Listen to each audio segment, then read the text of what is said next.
Сәлеметсіздер ме? Біз күнделікті өмірде осындай VIP нөмірлерді кездестіреміз.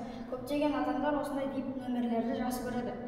Бұл осындай сандарды біз математикада қалай айтатынымызды білесіздер ме? Бұл сандарды біз палиндром сандары деп атаймыз. Ал палиндром сандардан емес, палиндром сандар қалай жасауға болады?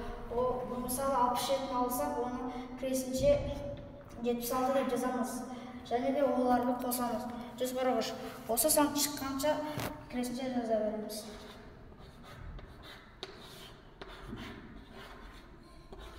Міне, палиндром санымыз шықты.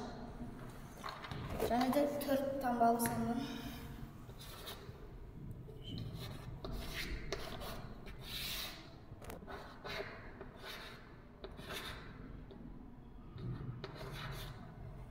Міне, палиндром сандарымыз шықты.